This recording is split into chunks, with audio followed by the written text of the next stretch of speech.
Hi, everybody. Welcome back to Deserts of Plenty. My name is Ralph. I hope you're all doing great.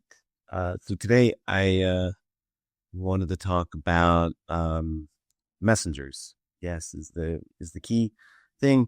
Um, Early on in the pandemic, in the beginning part of 2019, when COVID was rampaging through parts of China and was starting to come to North America and Europe, and it was running havoc through Italy and Spain. Uh, Donald Trump, then president of the U.S., called it Kung Flu, and which wasn't helpful, I'll say. Uh, and then he went on to say that the prevailing theory at the time was that, like SARS, that COVID had come from a so-called wet market where lots of animals are kept, um, as a place where they are then bought by people and then eaten, and that the theory was that holding these animals together and concentrated like that had caused them to jump species and enter humans, and much like SARS had done, and back in the early part of the 2000s. And I used to work at a hospital in during SARS, and it was a scary time. Absolutely. But anyway, that was the prevailing theory. And but early on, Donald Trump made a statement that he didn't believe that, and he believed that it had escaped from a lab, because right there in Wuhan is the Wuhan Institute of Virology. And after that, a lot of, I guess, accusations started coming out about gain of function research and how involved the US and other countries were involved in that.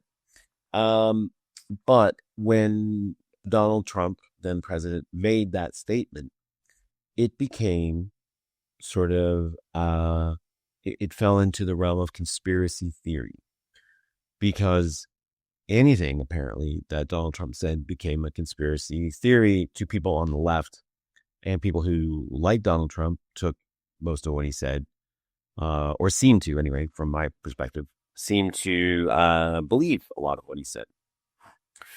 And the problem for me is that, just because someone whom you don't like says something doesn't make it false, and just because someone that you like does say something doesn't make it true.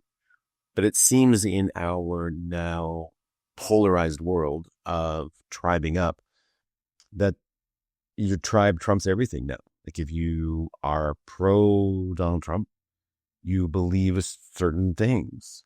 And if uh and defending that position becomes sacrosanct, becomes paramount, because you can't be wrong.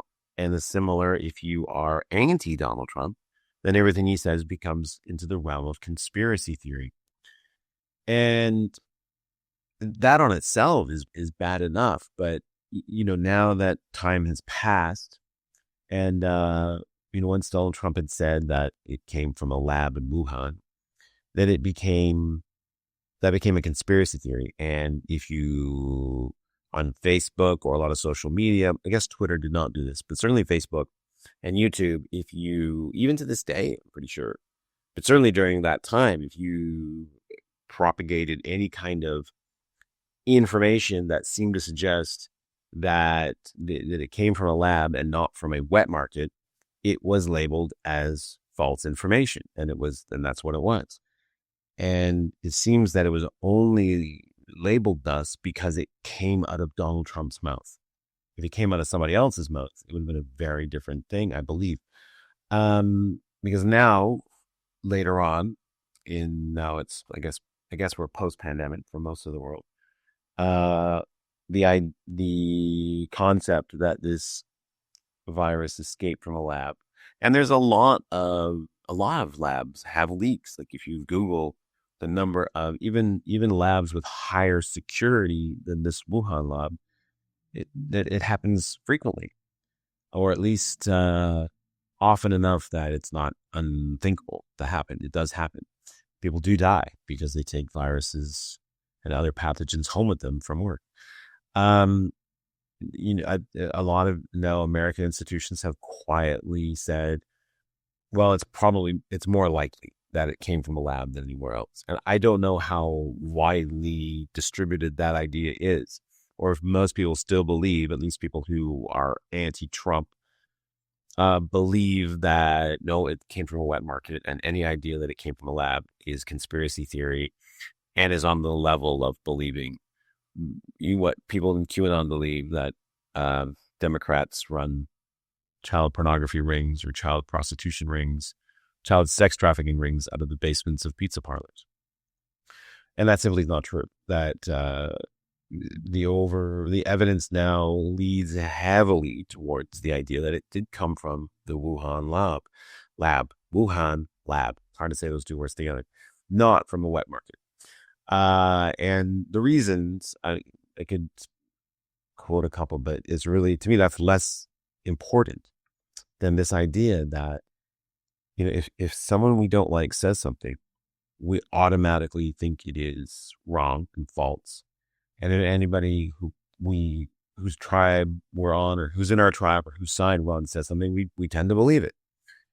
And this idea is very, very dangerous, because in this case, it didn't lead to anything, or it has not yet, at least from what I can see, led to anything disastrous. But here's my real concern with this, is the idea that we know that the Wuhan Institute works with coronaviruses. It seems almost certain that they do gain of function research, and that is research that allows viruses to grow better in different cell types like humans.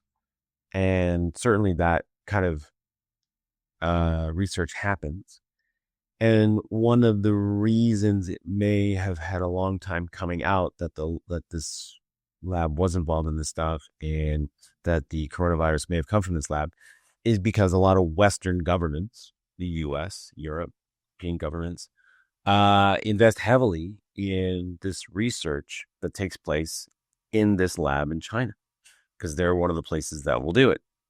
And they're not very comfortable with the idea that, light gets shone on this thing, and that we all become aware of, well, our government is spending money to do this research, and it has potential consequences, and consequences that we've just seen, if that's all true. And I'm not saying it is for sure, but because Donald Trump said something, and most Western media decided it was a conspiracy theory, and therefore not only would they not investigate it or have guests on who would talk about this in a realistic way, but it became but the idea that you even would mention it became on the level of the most insane conspiracy theories, and you were automatically labeled as a Trump lover, a Trump apologist, a conspiracy nut, all of those things.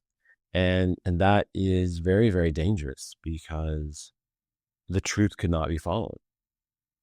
Even if it turned out that it did come from wet market, and the idea that, poking around in blaming on that lab was not going to pan out. We have to be able to ask questions, investigate things, and go after the truth. That doesn't mean that every crackpot thing is given equal weight. If people have an alternate theory of gravity, that gravity is not real, we don't give that equal weight with the theory of gravity. But in this case, there was no compelling reason to dismiss the idea that it came from the Wuhan lab, virology lab, where they do work in and on coronaviruses.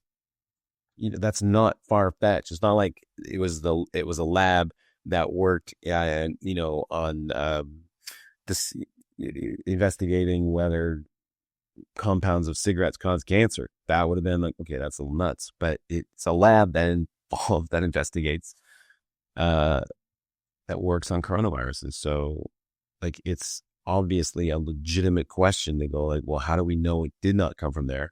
And if it did, what steps can we take to make sure it doesn't happen again? Because those questions, to my knowledge, have not been asked, because by and large, the idea that it could have come from there is not treated with any kind of sincerity or seriousness, because Donald Trump said it, and therefore it's a conspiracy theory, and therefore we can dismiss it.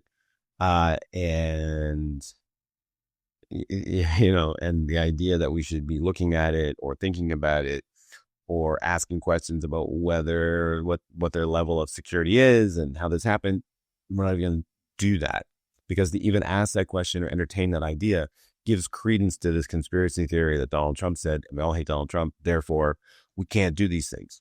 And that kind of rigid thinking is as bad, if you're on the left, as people who think Donald Trump is the savior of Western civilization or America. It's just short-sighted, and it's tribal. It's not about what's best and about honest discussion.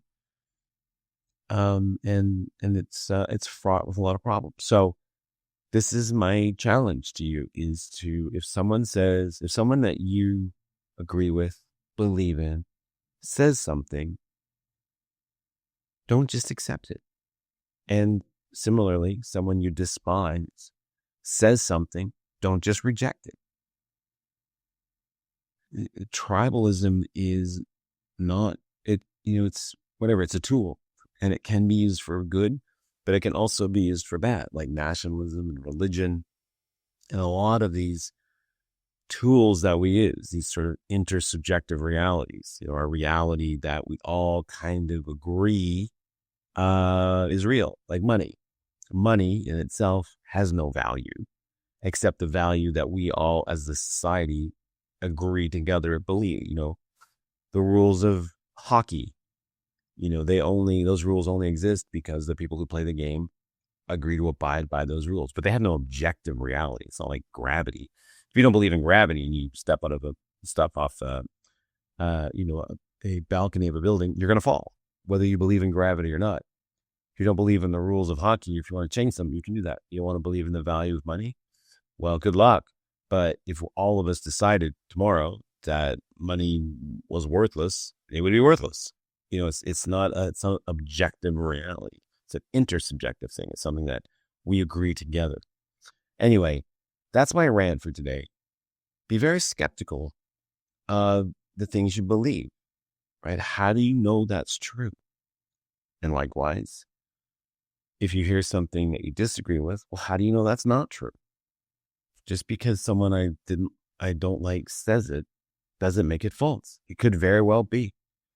It depends on a lot of things. How likely are they to be wrong? What is their agenda? Follow the money, all these things. Anyway, that's my thing for today. So I want to thank you very much for tuning in, and keep it real, everybody. Be kind. Don't be nice. Be kind. It's the difference. All right. Take care. Bye.